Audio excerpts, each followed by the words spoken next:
So be responsible for what you have today so that when you get more tomorrow, it will grow and work for you and you not work for it. Mm, yes, I said that. You better push rewind because I can't say it again. I forgot. But anyway, I know it was good though. It was good. Push the rewind button and play that again. Yes. And write it down because I'm about to play it back myself and write it down. I love you guys and I appreciate you. Like I said, I just want you to take one or two things from the word that you received today and apply it to your life and help make change to where you are going to be next year and 5 years from now. That's where it starts. It starts first in the mind, it starts first in the actions. Ever so small actions, they turn into bigger actions. I promise you that. So listen, if you like this video and you want more Smart Money Tuesday, more Smart Money Tuesday, and it's free. Damn it, it's free. I'm telling you, it's free.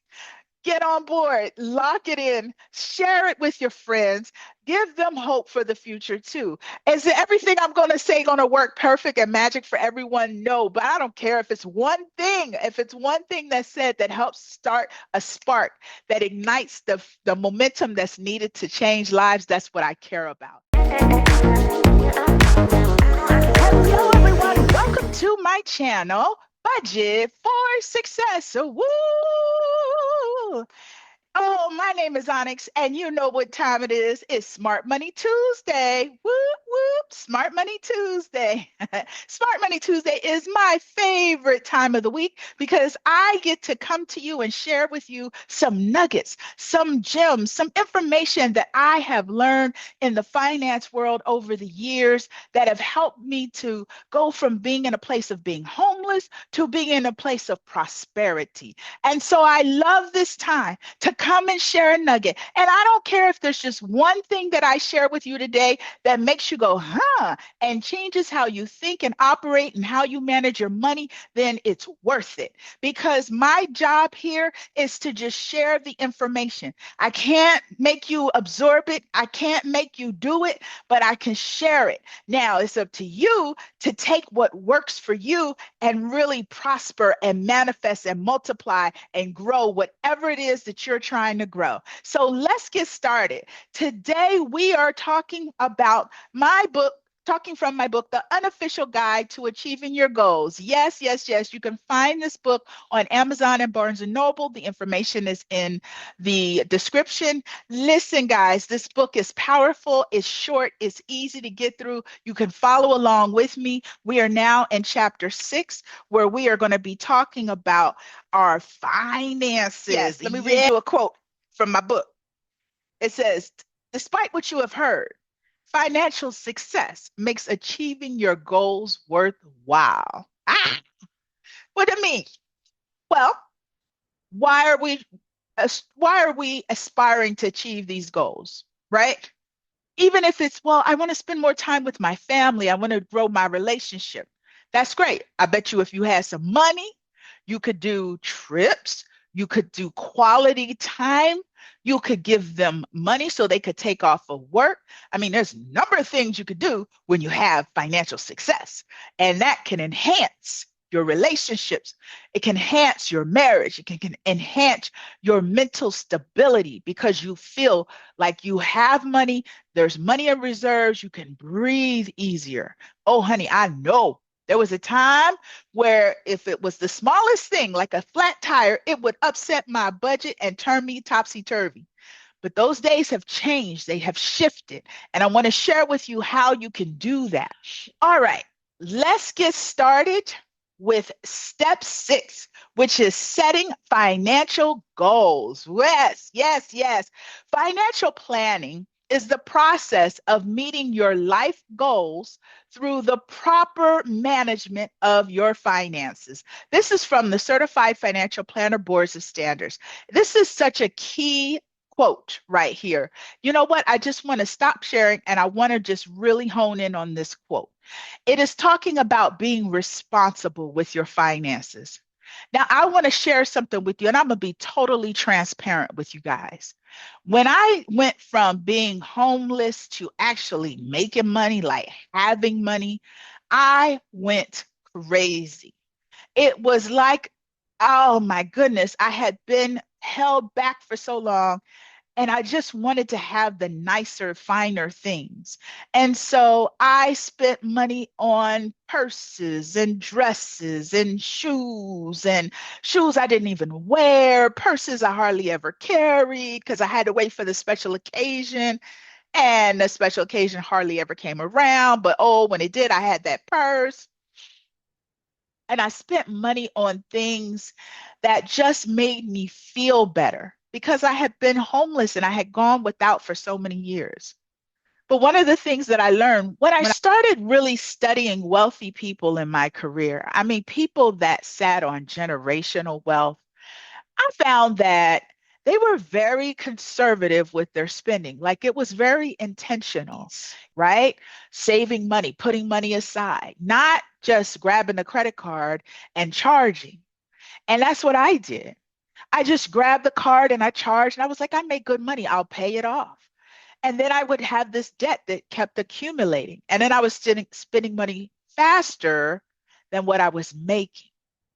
And I was creating this place of being in a really low net worth, right? Because if you looked at all my debt compared to my assets, they didn't stack up. And I was like, how do I change this picture?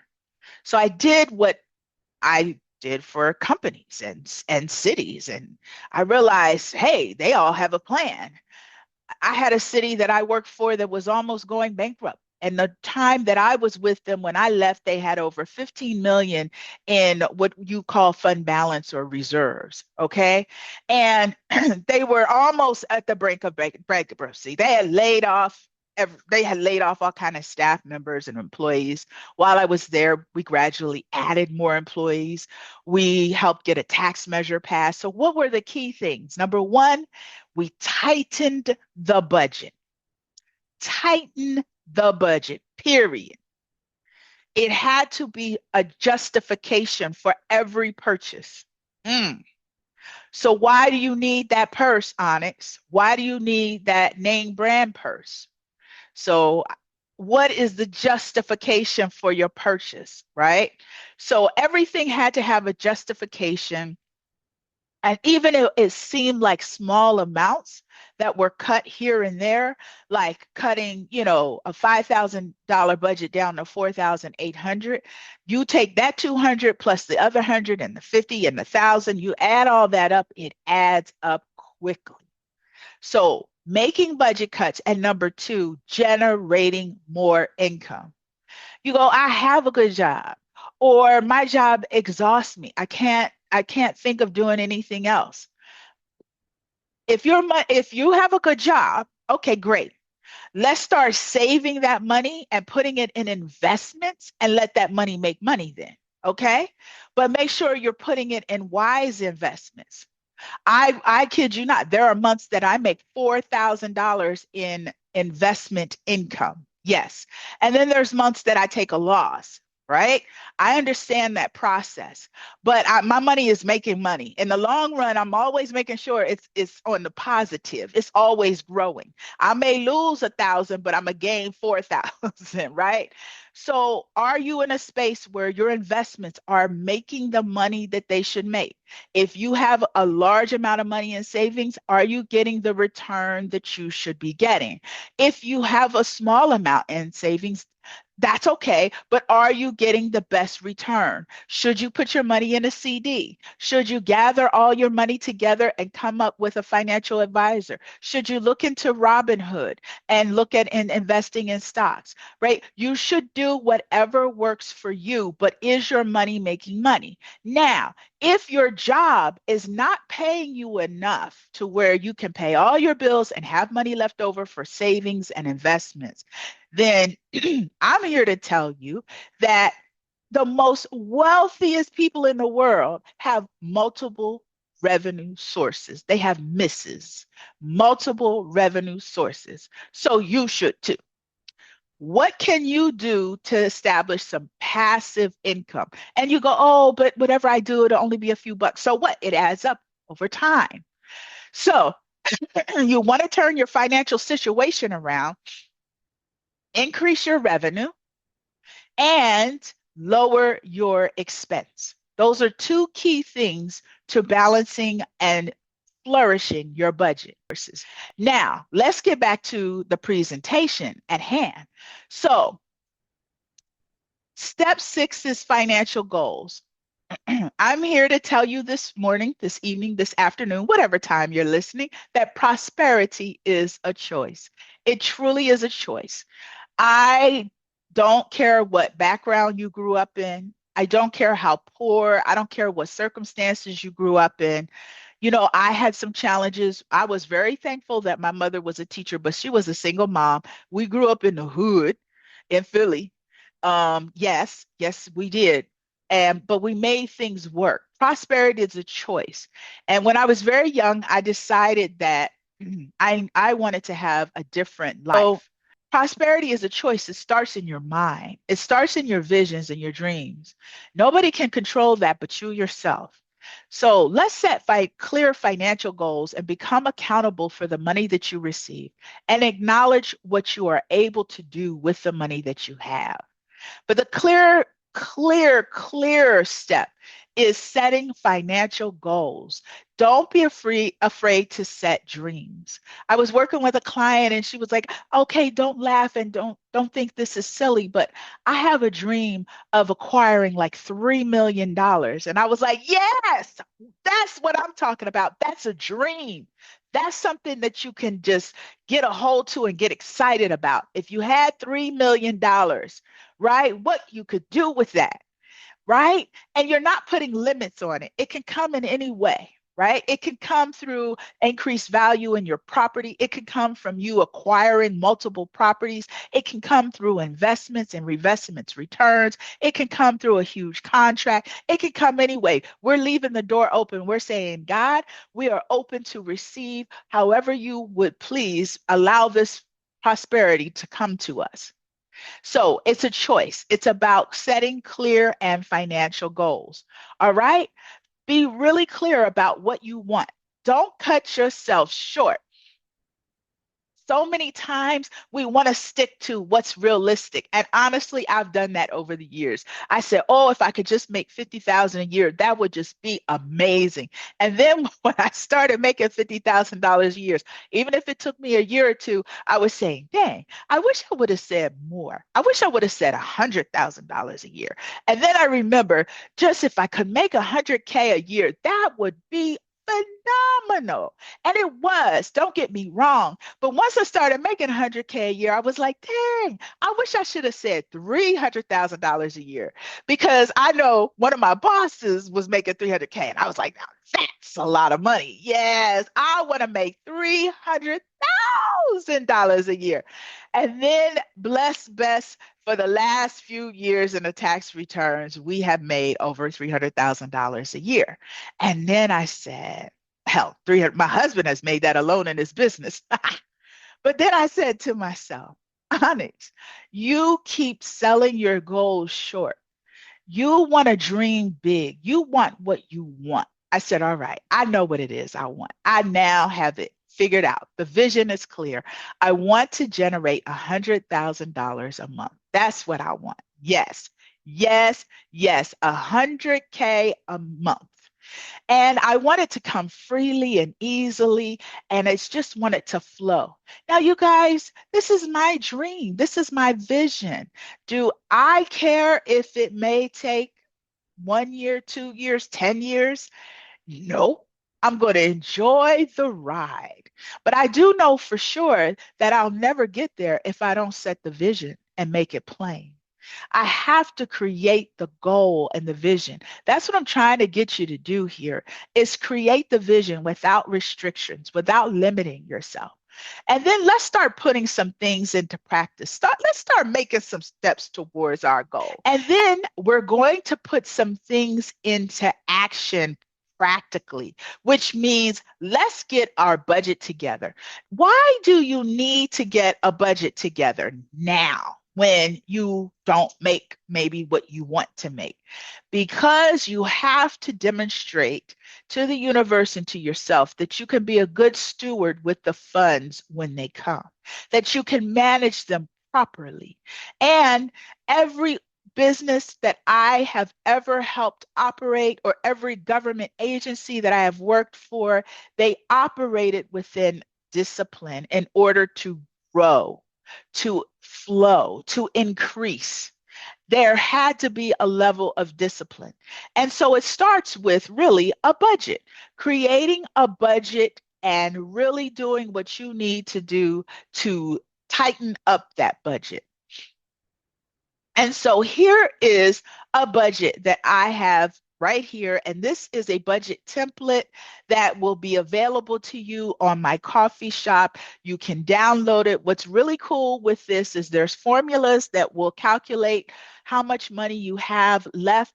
And at the very bottom, it'll show you how much you're spending in which category, what percentage, and it'll show you that your balance, it says right here, the check should be zero, and it'll tell you how much you're spending out of your bank versus how much you need to go to the bank and take out in cash, so that you can operate on a cash basis on certain things so that you can stay and spend within your limits. But here's an example of someone who has household income of 5,000 and side hustle of $500 a month, okay? And here are the bills. We have utilities at 200, cell phone 280, life insurance, car insurance, mortgage. These are all what you call high priority essentials. And then we scroll down and we have some debt here, right? And so our objective is to get out of debt as quickly as possible. So you want to do some debt stacking or debt snowball, right? And then here are some low priority things. These are things that we go, how can we change or shift or make cuts in this list so we can free up more money for savings? Because right now in this example, we're only saving 6% of our income. We're not going to get wealthy saving 6% of our income. It's just not going to happen. Even though $340 a month is great, that is not going to get us where we want to be. That's not going to get us to our goal. So what if we took this same budget, but we did what I has recommended, which was number one, developing misses, which we have here, some side hustles, some side income. I don't care how that money comes or where it's coming from, but let's increase it. Okay, so let's increase it. So let's go from 5,000 a month and then 600 a month in the side hustle. Let's do that. We can't not spend this money, but what you can do is walk around the house and keep turning lights off. That's what you can do on utilities. You can start timing folks' showers and be like, don't be in that shower all day. You got to get in and get out. But what if you could just cut the budget by what we have here, $15? Trust me, it makes a difference. Cell phones. What do we need to do to cut back on our cell phone plan? You always need to look at, don't get so tied into one provider that you just stay with them forever, because there's always another company willing to offer you a plan that will lower your costs if you just switch over. And so look at what you can do to switch plans, right? So that will help you lower your costs. Life insurance, it is what it is. Car insurance, sometimes it is what it is, but it is nice to shop around here and there. Your mortgage, it is what it is. What if you could do a reduction in gas, which means what if you could ride your bike or ride public transportation or walk or just get some exercise and not drive everywhere? Like if you need to run to the corner store, can you walk it instead of driving to the store? Is there a way that you can consolidate your trips so you're not driving around as much? What can you do to lower your gas? And groceries, what are you able to do? Pull out some coupons. And I'm not saying save a large amount of money, but I'm saying how can you make some cuts? Now, I admit grocery prices have gone way up, especially if you want healthy food. But I'm also encouraging you to look in other places to shop for your food. You don't have to get everything from one store. There are some farmers markets that are out there where you can get really fresh vegetables for less. So go out there and explore your farmers market that's somewhere in the area. There are some cheaper markets that you can get things from that you don't mind. Like if you go to Food for Less and you get Coke, Coke is Coke, right? So do you need to get Coke from the high-end grocery store, or can you get a case of Coke from a store that's known for lower prices? So let's be more proactive in finding those discounts. I'm not saying a lot, but look in this example here. We went from spending $3,105 a month to $2,910. That's a save, especially if you take that difference and you put it into savings and you don't spend it in other places. Debt, we want to spend more money on debt. And we don't want to create more debt because we're going to create a savings plan that will allow us to use savings instead of credit cards in the future. So what we're going to do is, instead of spending $50 a month on that one credit card, we're going to spend $150 a month on that credit card. Yes, yes, yes. And we're going to get out of debt. We're going to start debt snowballing and get this debt paid off. So now, instead of 5%, you're going to spend more towards debt because you want to get out of debt. All right, let's move on to low priority, flexible type spending. This is where you really want to try and make cuts from your budget, okay? In this case, for us, subscriptions, my husband found that T-Mobile will pay for Netflix and Hulu if you go with them. And so we got a plan through T-Mobile, which was cheaper. So we saved money in our cell phone bill. Plus, we were able to cancel Netflix and Hulu subscriptions. Yeah, we have to watch commercials now, but every time I watch a commercial, I remember, hey, that's money saved. That's money saved. Watch that commercial. Years ago, when you watched TV, you didn't have a choice. You had to watch commercials. So watch that commercial, girl. Think about that money you saved. And so, yeah, we went from spending $105 a month to $35 a month. And Audible, hey guys, my husband hooked me up with this. My husband was able to go out and find free books, and then he uploads them into a free book reader. There's apps out there that will read your books to you for free, just like Audible. And you just upload the book and it reads it totally free. So we didn't need Audible anymore. So we canceled that. We canceled Banfield twofold. Number one, our dog was past the age that we were willing to invest in high medical bills. That was a personal decision. Our puppy had gotten to be 17 years old, and so we had had the insurance for years, and honestly did not need it, which was good, but still we paid a lot of money for it. I set up a savings account so that I would have the money if we needed it. But then when a pup gets so old, you know that their time is just coming.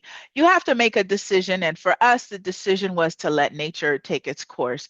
And that's a decision that everybody has to make individually. So it may make sense to have the pet insurance, or it may not. It's your decision. Date night was one where we didn't cut it out. We just lowered the budget. And honestly, my husband started paying for date night. So what we started doing was going out to dinner and having business meetings. We started talking about business. We started getting some things done during our date night. We was like, look, let's talk about how to grow your business. Let's talk about the clients and stuff like that. And we would do that. And look, that was a business expense. You couldn't write the whole thing off. You write 50% of it off. But yeah, look, we started conducting business. Yes. And then date night, we brought that back home. Yes. When we got home, then we had date night. Hey, do whatever works for you, right? So the other option is you cut it down a little bit. And some of our best date nights, we stay at home. We would play games and, have some drinks, have fun. Being right there at home. You don't have to go out all the time for date night, but you do need to have that quality time with your loved one. But there was $20 saved. It doesn't matter. Small amounts add up. The gym membership. Our son found this. Our son was like, I want to go to the Y. That's where all my friends are. And so we're like, cool, because the Y membership is much cheaper. You get the whole family plan and everything for $95 a month versus what we were paying through a different gym. So look around, find what's cheaper. If you have certain memberships like GoDaddy, Adobe, Intuit, whatever kind of memberships that you have that are related to your business should be paying those expenses. So your business should be generating enough income to pay those expenses. So that way it comes out of your personal budget and it becomes a business expense. So that's why we took that out. Hair, are there ways that you can take care of your hair and limit how much you spend on your hair? Take a look at it. Spending money, the same. Is there a way to cut back on your spending money? You're not doing this cut just to make cuts. You're doing this because you want to build wealth. I got excited about building wealth. I suddenly decided I didn't need to spend $100 a week. Before, I could barely make it with $100 a week. I was like 125. I need 125. And then all of a sudden I realized, Onyx, if you don't spend it and you save it, you're building wealth. And then I was like, okay, I can actually get away with $50 a week. And there's some weeks I don't even spend the full $50. And because it was just a choice, what became more important to me? And not spending that money, because spending money is just spending. You're just spending. It's nothing, it's not grocery money. I have money for groceries, right? It's not household. I have money for household. It's just spending. And I was like, no, I'd rather invest than spend. Beauty, yes, I want to be beautiful and everything, but do I have to do the full routine every month? How about every other month? Do you need a facial every month? No, because you look good, girl. That's right. So I do it every other month, right? I don't spend that money every month. That's money I could be investing and saving. And then children's allowance. This is a judgment on your own, but yeah, my son, he got a job. I was like, beloved son. He the youngest one too. The older ones, we gave them allowance until they graduated. The youngest one, we like, look here, you need to get a job. You need a good job. Your allowance is getting cut off. Plus, he started driving and we had to pay that insurance. We're like, your money is going to pay in your insurance every month. So, no, no, no. You need to get a job, a job. So, this is your decision, right? On whether you give children allowance. What we did was we started moving that money into savings. All right. So, now when you have made cuts here, small cuts here, and even though you've increased here, look what happens and what's available now for savings. So before you had savings of $340 and you just put it into a savings account.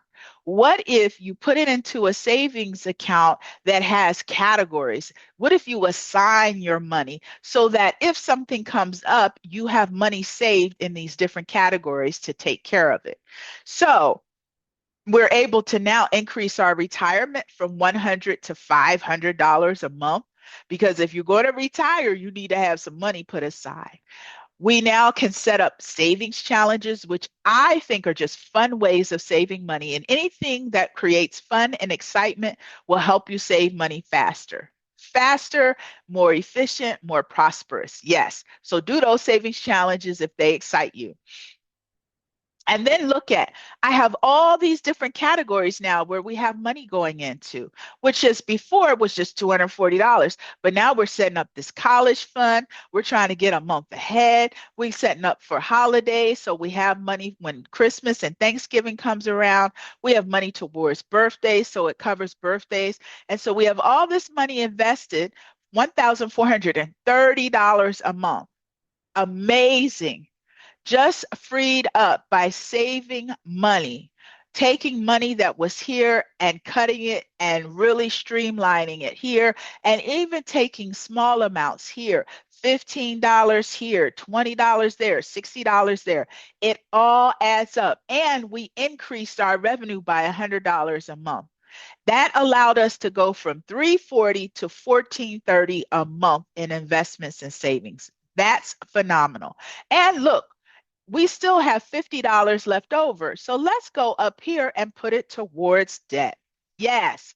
So now we're going to get out of debt faster and we're building wealth. And the only thing we did was increase our revenue by $100. Come on, you guys, think of ways that you can generate an extra $100 a month and put that into your budget. And don't spend it, but save it. See what happens. That's $1,200 a year. And then we cut expenses. If you take all of your expenses and just cut $5, $10, $20, it will add up. And on that flexible spending, change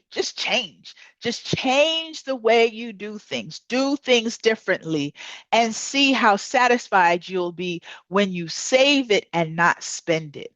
So this now is a balanced budget, but instead of only having 6% go to savings, now we have 26% of your income going to savings. And instead of only putting 5% towards debt, you now are putting 8% towards debt so you can get out of debt faster. Yes, yes, yes. Not only do we want to set financial goals, and they can be big goals, they can be dreams, they can be whatever it is you want, but also let's put some things in practice in place so that when we receive the funds, we know how to spend the money. Do you know there are people that could make $100,000 a year right now today, but they are in no better financial position than I am right now? Why? Because they make $100,000 a month and they spend $102,000 a month. That. Oh my goodness, if I hadn't made the steps 20 years ago, I wouldn't be where I am today, which is retired at a very young, tender age. Yes, ooh, ooh, which is living this great life, which is having a YouTube channel, which is teaching others about finances. I wouldn't be where I am right now, which is having, a nest egg. I have money saved. I've gotten month ahead. I'm on my way to year ahead. My husband, he's prospering, and we are living life and enjoying life because we made a decision when we were both homeless that we would not live that way forever, that we would make decisions that would create prosperity in our future. Those were solid decisions that we made, and we've been working those decisions ever since. We haven't lost faith. Our visions just keep getting bigger, and I encourage you to do the same. So share this message with those that you know will be blessed by it. I love and appreciate you. I hope you come back next week for Smart Money Tuesday. Like, comment, and subscribe to Budget for Success. I love you guys. Bye.